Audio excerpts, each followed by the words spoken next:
I thought it could be fun to do a little pairing, a little book and music pairing, because those are two of my favorite things ever.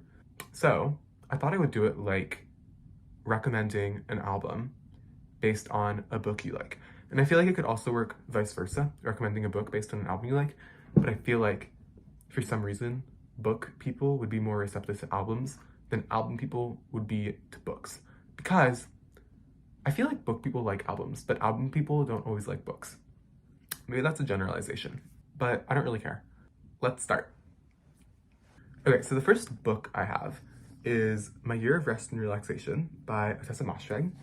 And I feel like this is a good one because it's universal. Most people have read it. I feel like, well, maybe not most people have read it, but like, I feel like if you're into books, you've read it.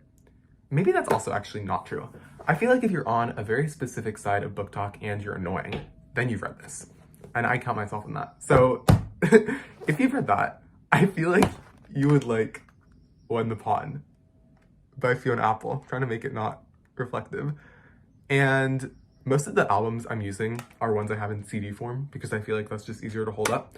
But there are a few books that I don't have that I'll have to digitally include on the screen. And I feel like you would like When the Pawn if you like My Year of Rest and Relaxation, because I feel like if you like My Year of Rest and Relaxation, you think you're counterculture and kind of going against the grain, but you're actually not, and it's very mainstream. And that is like not an insult. Like, I think people who really like Fiona Apple can be really annoying, and I really like Fiona Apple. Like, she's one of my favorite artists.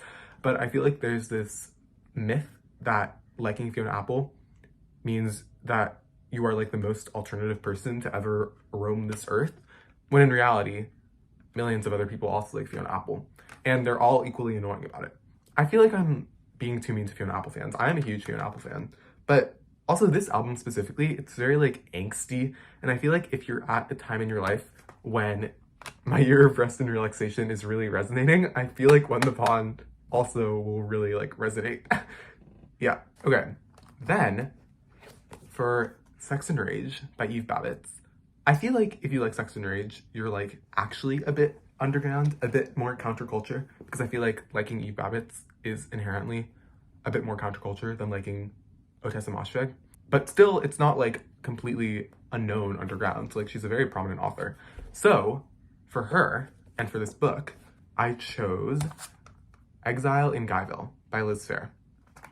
And I did this for a few reasons, because I feel like My Year of Rest and Relaxation and the Fiona Apple album are like the shinier side of the like grimy coin that are these books and these albums.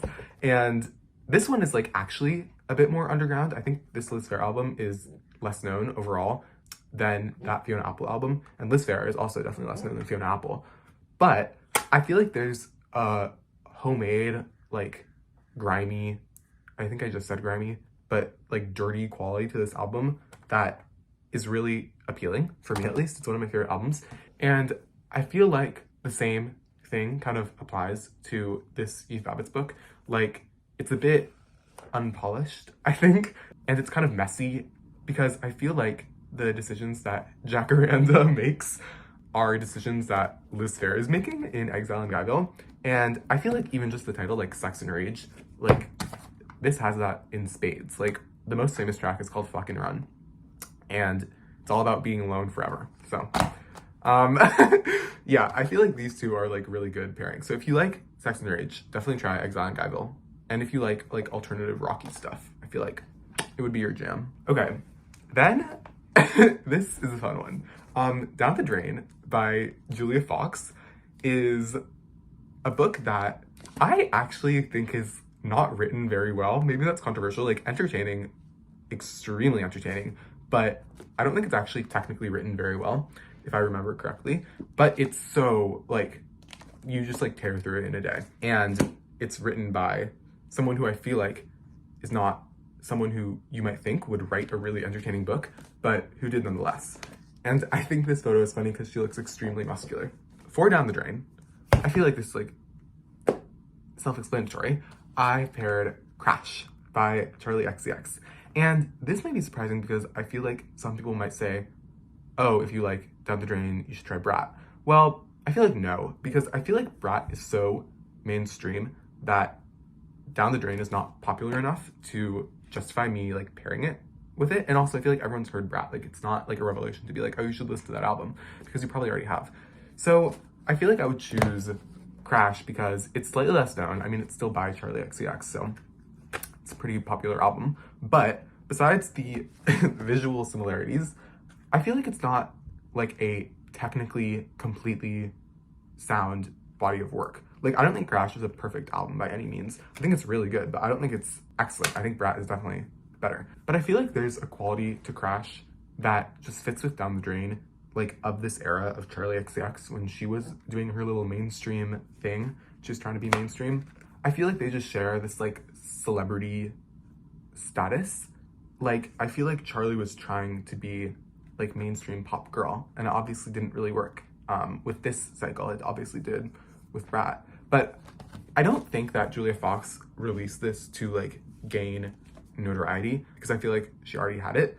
I don't know. I just feel like for both of these works, it's a lot about the figure who made it and not just what was being created, which I guess is inherent in like a memoir. Like that's kind of a silly thing to point out. But with Crash, I feel like it's a Charlie XCX album before it's Crash. I don't know if that makes any fucking sense, but that's what I'm going with. So if you like Down the Drain, you should try Crash.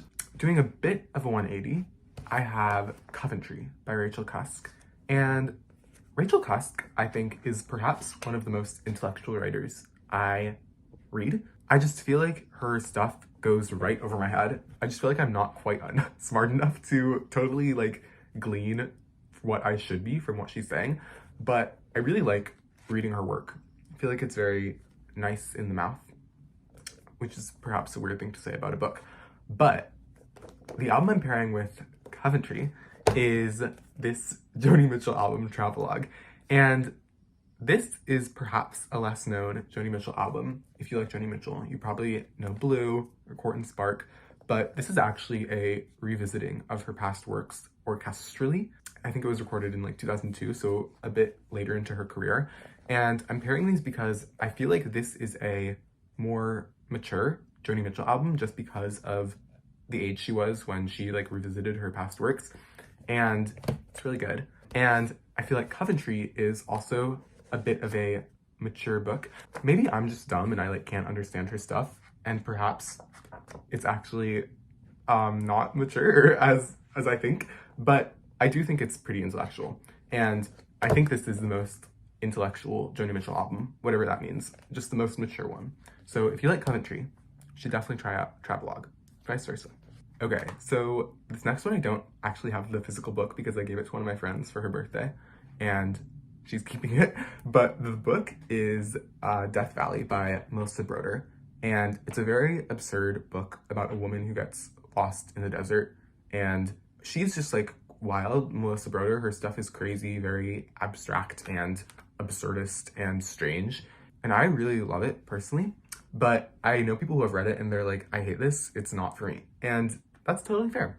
So for Death Valley, I am choosing The Red Shoes by Kate Bush.